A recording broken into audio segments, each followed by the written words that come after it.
about. So I thought Ruben was going to ask us some questions, but Introduce your show, and then go into. Oh, you want me to ask you questions? well, I guess we just can talk. We had a subject. Okay, yeah, let's talk. Well, what was our subject? Here we go. We going. What was our subject? We were talking about love. Oh, can you want to talk about the so for everybody that's watching, this is your first time watching. This is my wife, my beautiful wife, 22 years. Yeah, 21, 22 together. 22 together, 21 married. 2 decades. Yeah, two decades, hoping to make 10, right? Well, it's 100 years. That's 100 years. What's wrong with that? You don't want to marry 100 years. We married 100 years. Nothing wrong with that. Anyway. I don't think there's nothing wrong with that. Just had to calculate it. Now, like you thinking it. Anyway, so we are here, and this is our show. You know, we need to talk. These are difficult conversations. Excuse me. These are difficult conversations, but they're good conversations. And the basis of the conversations is self-improvement.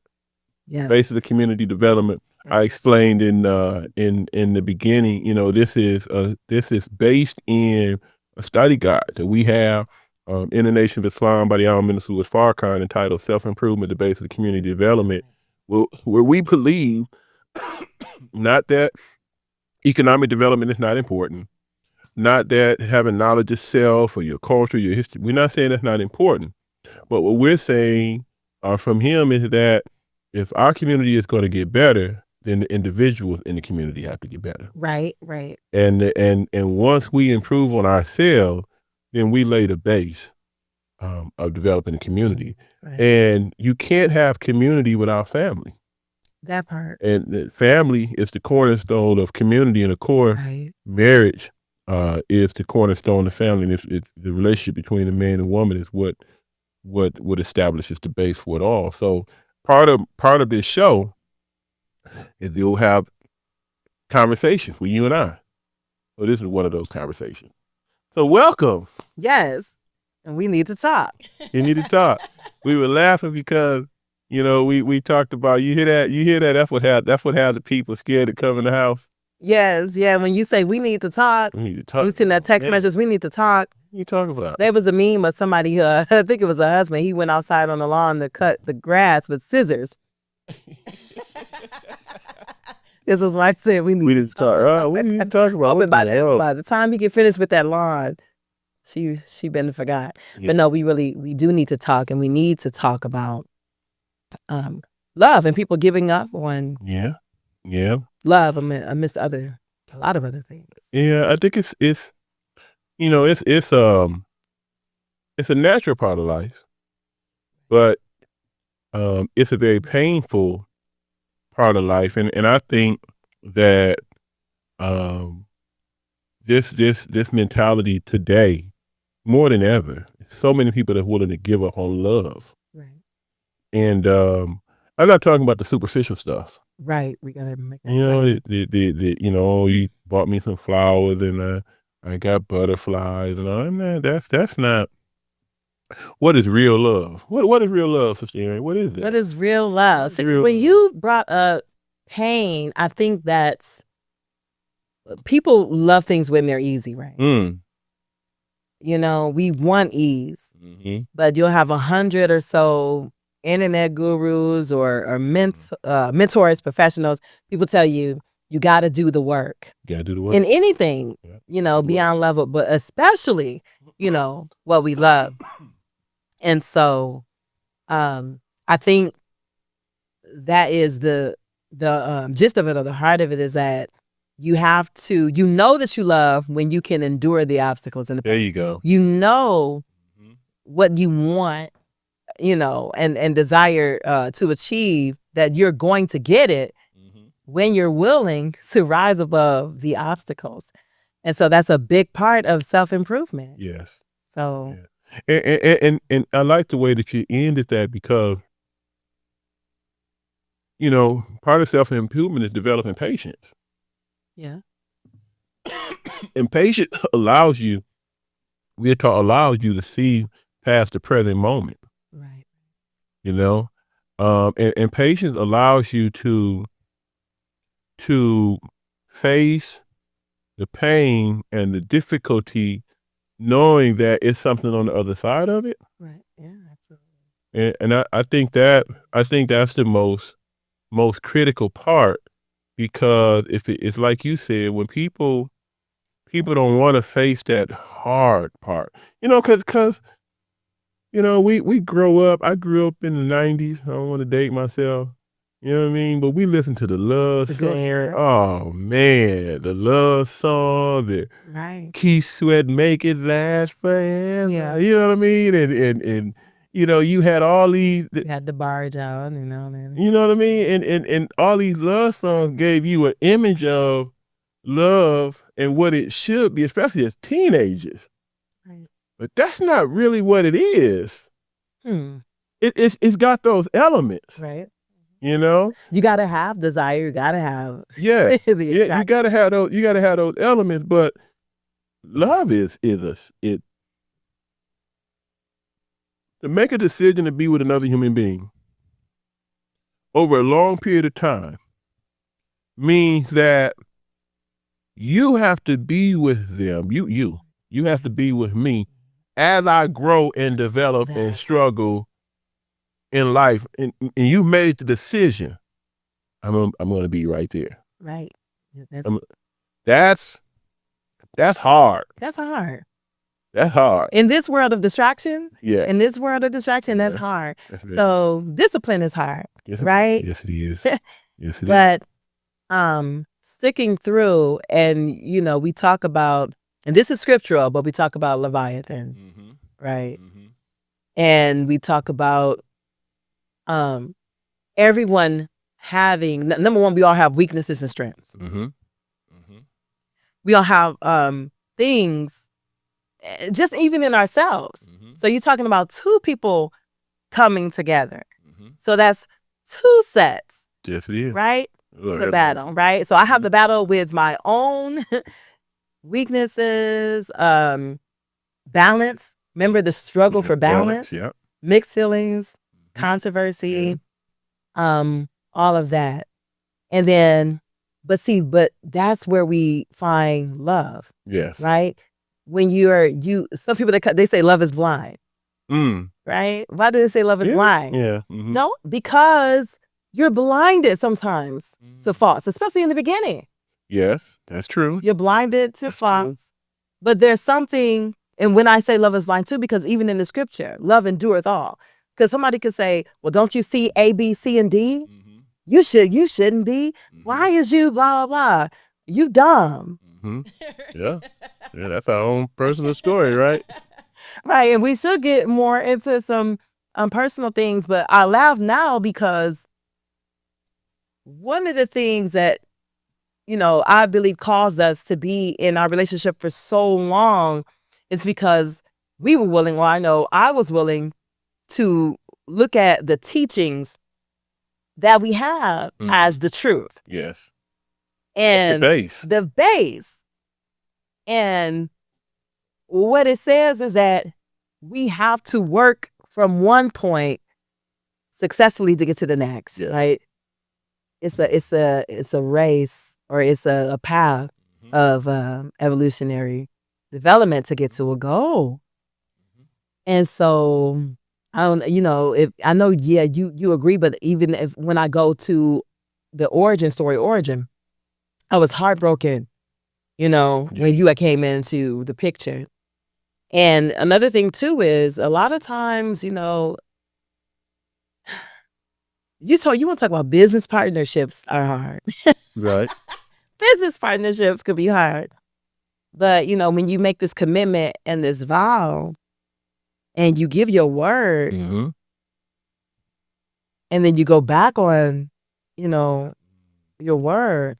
We're taught that word is bond. Word is bond. Bond is life. Yes.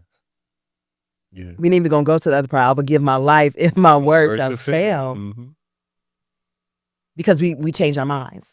Well, I don't like that. I don't like this. So that it only means we wasn't really committed in the beginning. Yeah. I'm just listening to you, because I think it's important.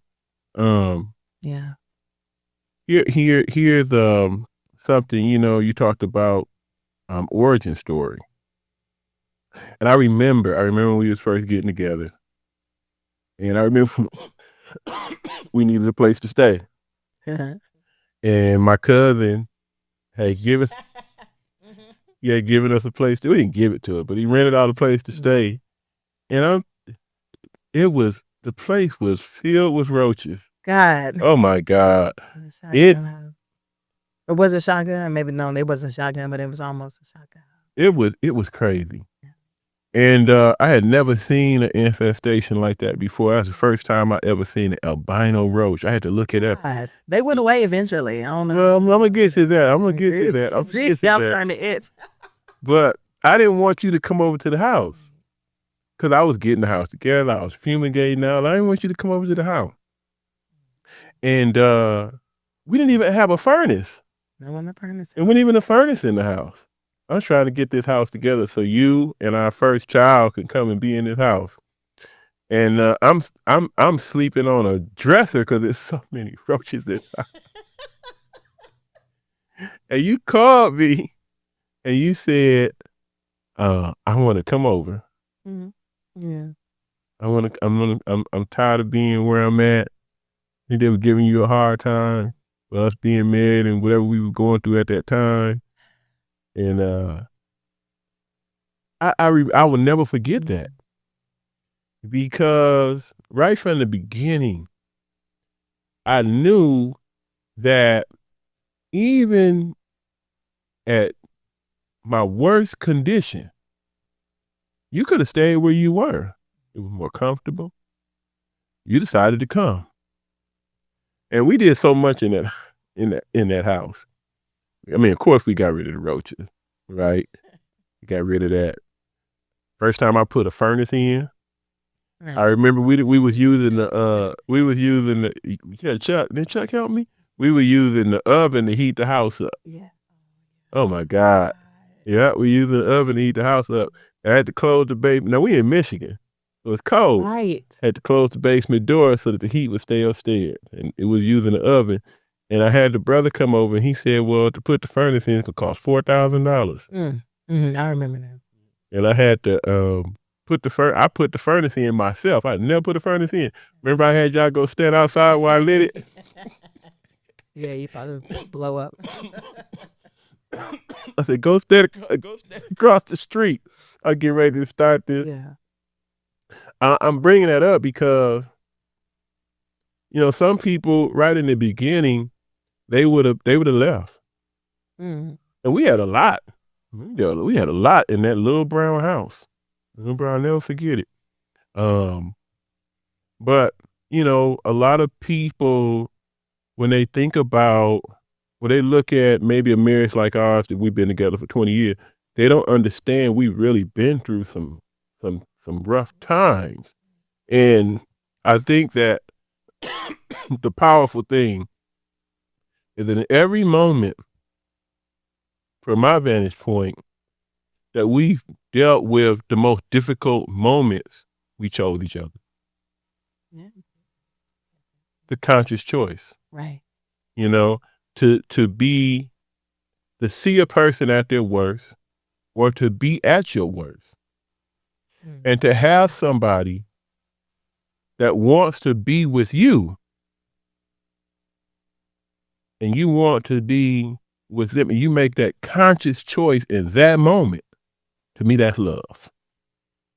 It is. And you think so? But the power, and then when we cut out, I think, and one of the reasons why, I make the choice, and I believe we make the choice not to cut out, is because when you get involved in the process and there's a benefit. There's a benefit to being involved in this self-improvement process, a dual self-improvement. Mm-hmm. That's what it is. It's dual self-improvement.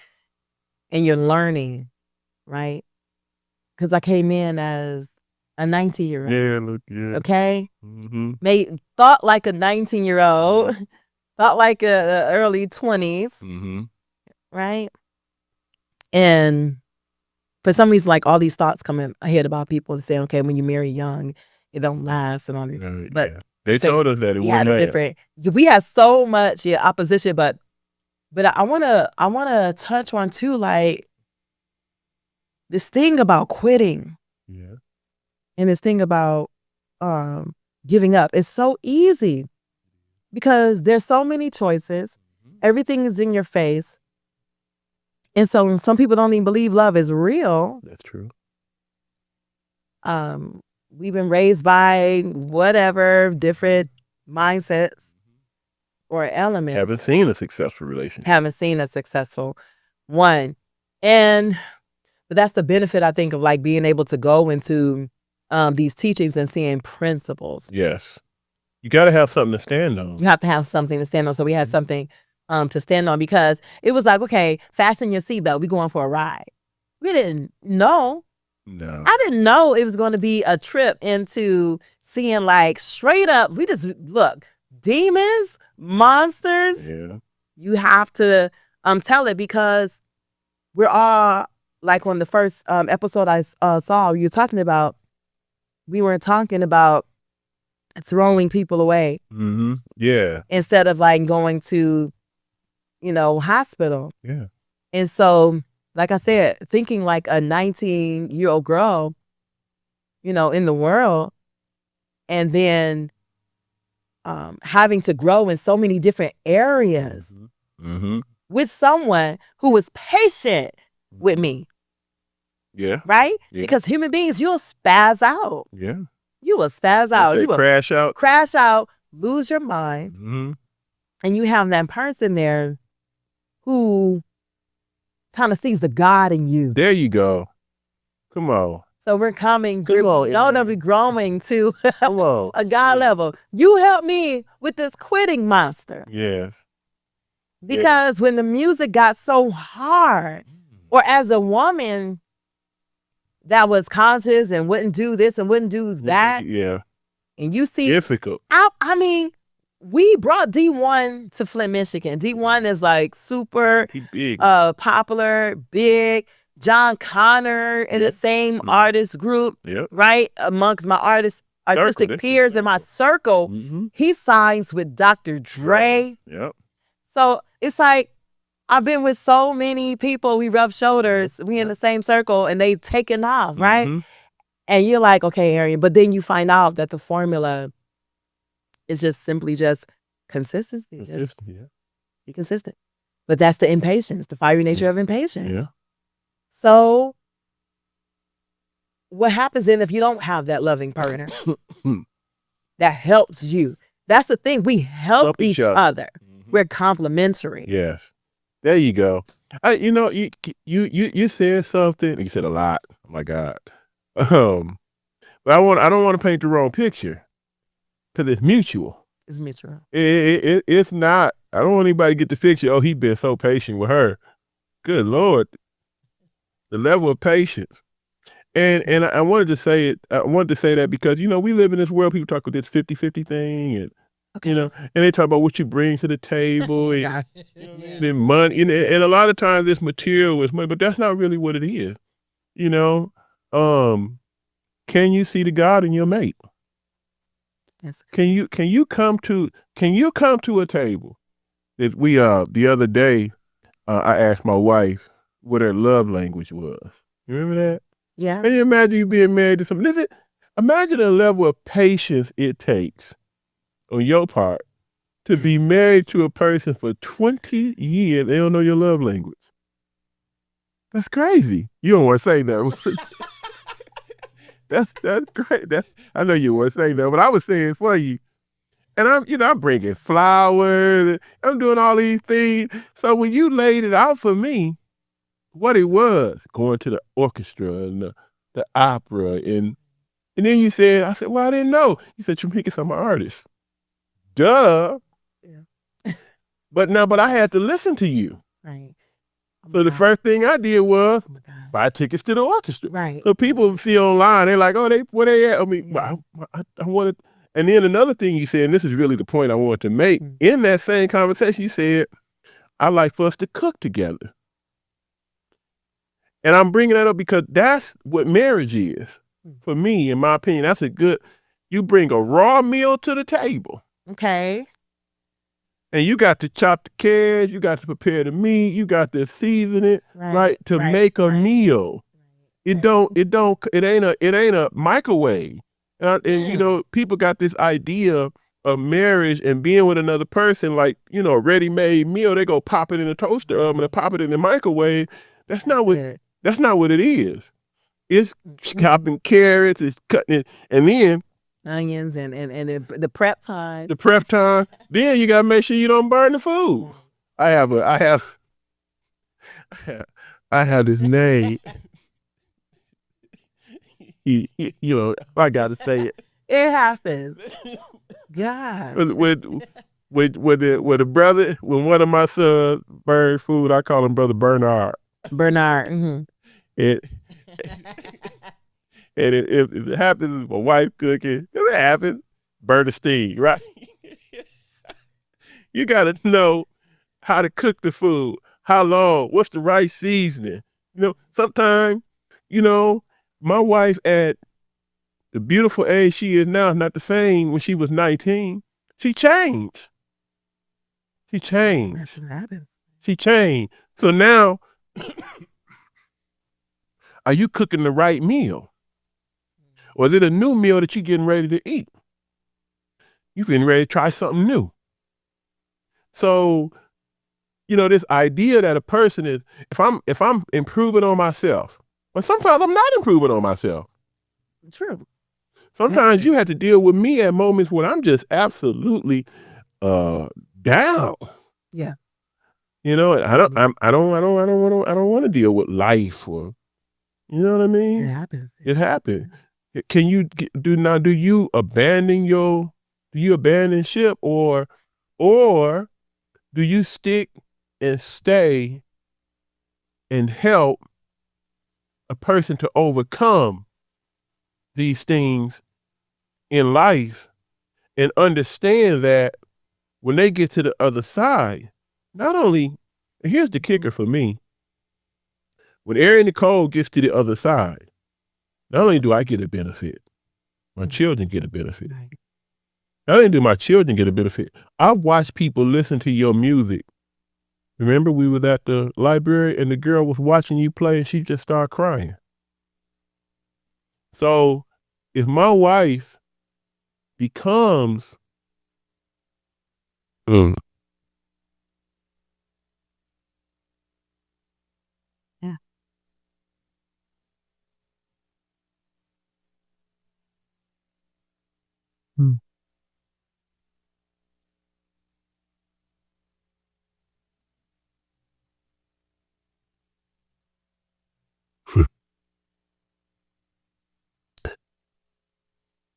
my wife becomes what God intends for her to be in this world, then she becomes a gift to the entire world.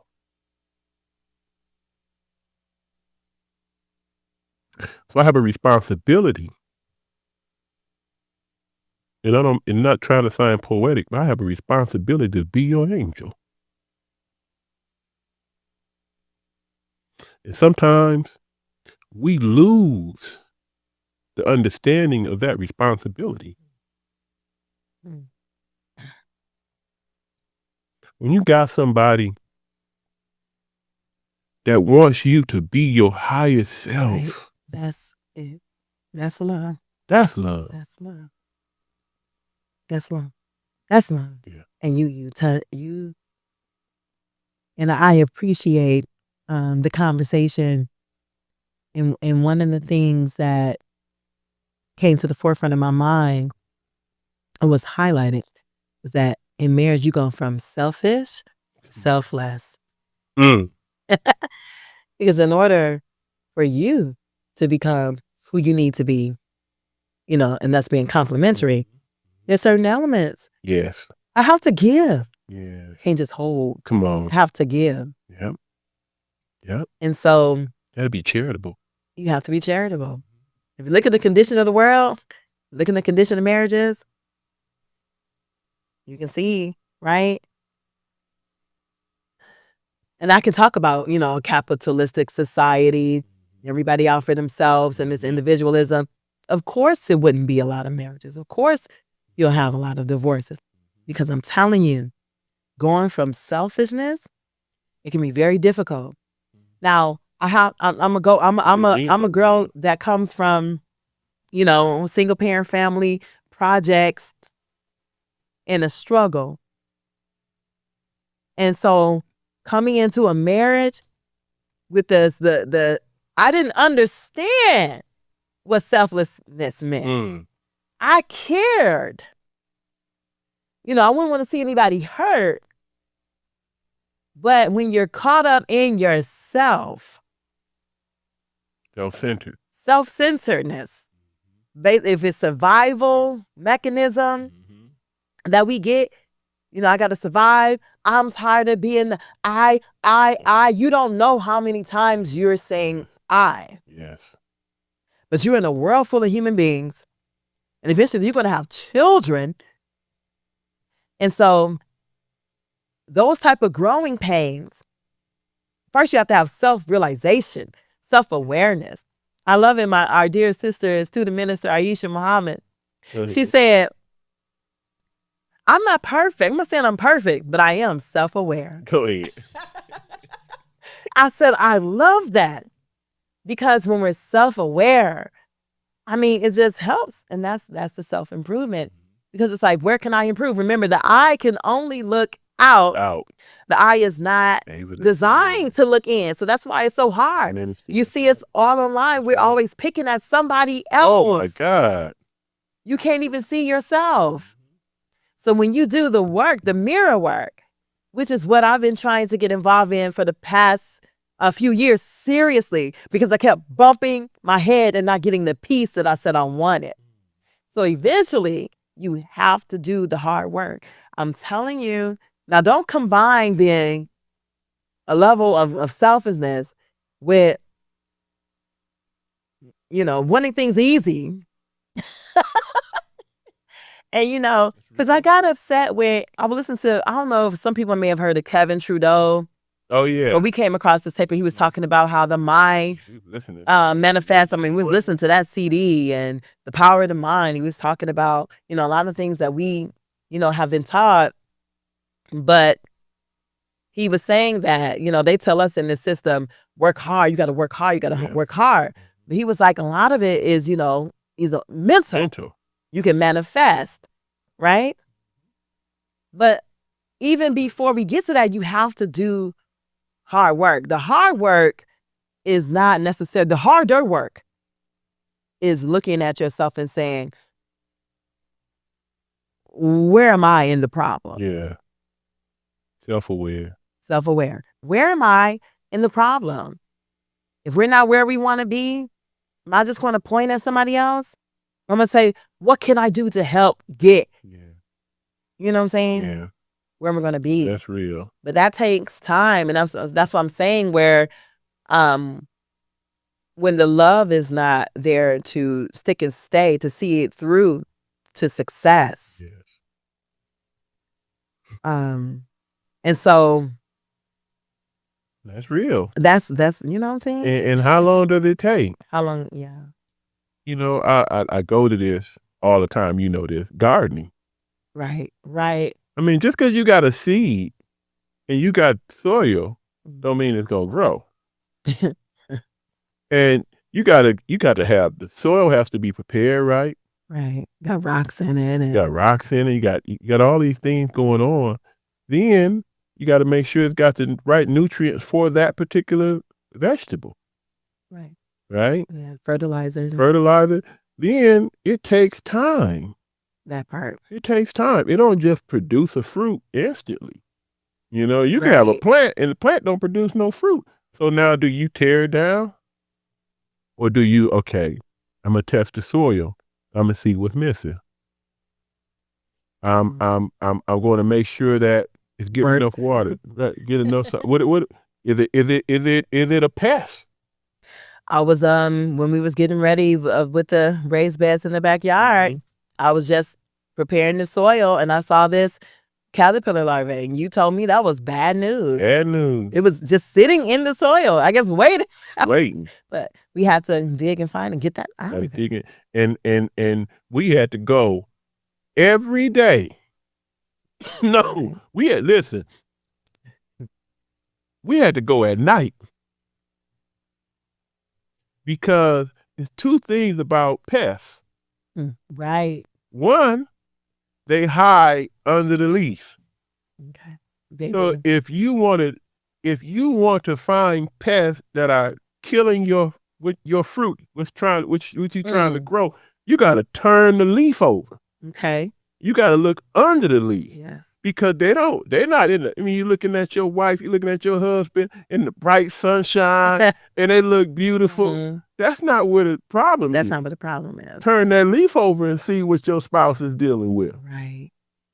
And then you got to know how to deal with the pest without killing the plant. Without killing the plant. That's where it is. Some of us don't kill the plant. Some of us to give it to plant.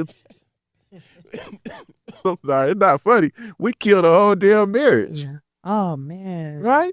And then here's the thing. The other part I was gonna say, we used to have to go at night because the pest is smart. Right. They know not to come out if they can avoid it, come out in the daylight because the predators are out.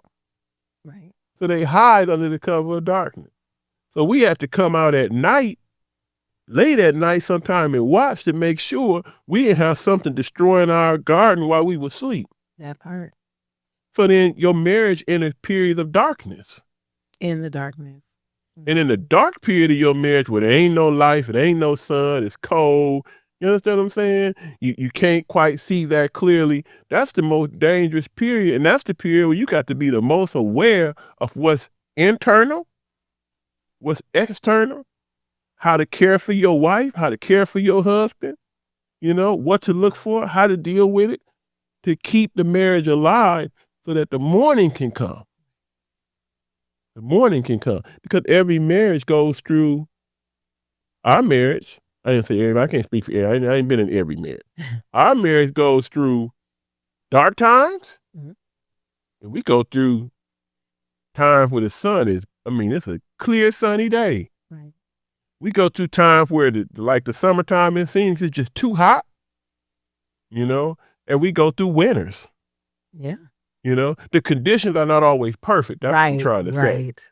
So then how do you care for your marriage if the conditions are not always perfect? It means that you got to have a certain knowledge about yourself. You got to have a certain knowledge about your spouse, and you got to be patient. You got to be understanding. You got to, all these things like we just mentioned before. And again,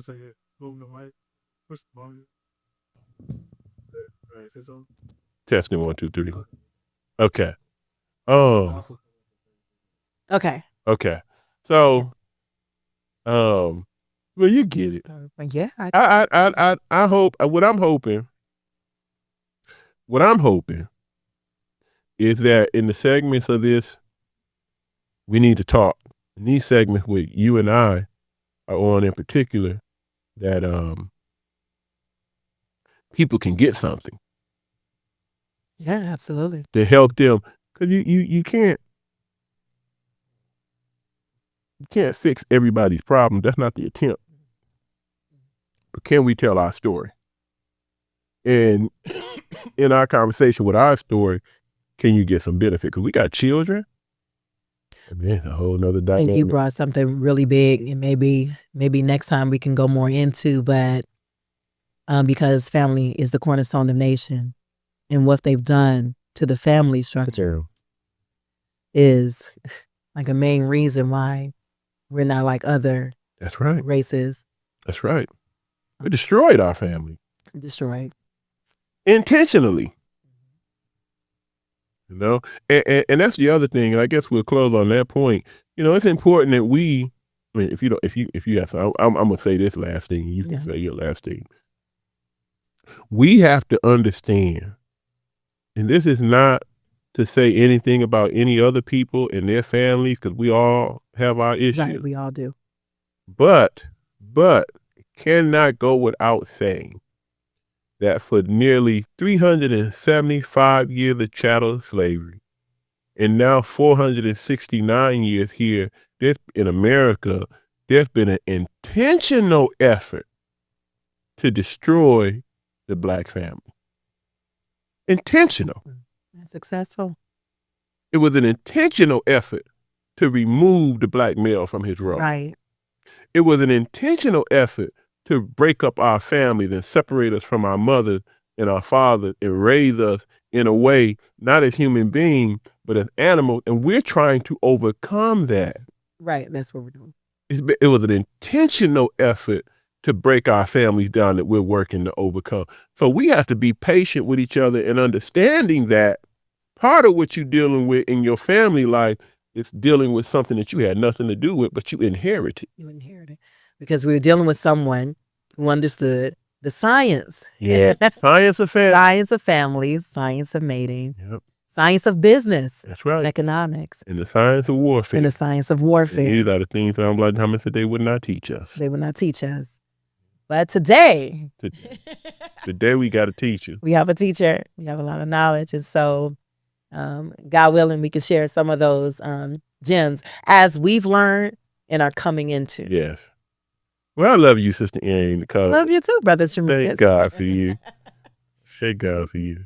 So thank you all for tuning in.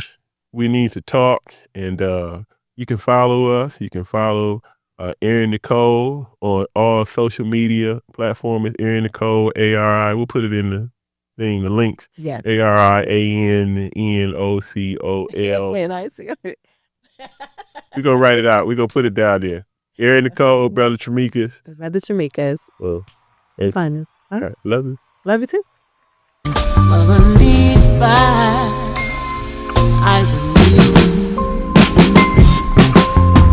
I want to seem like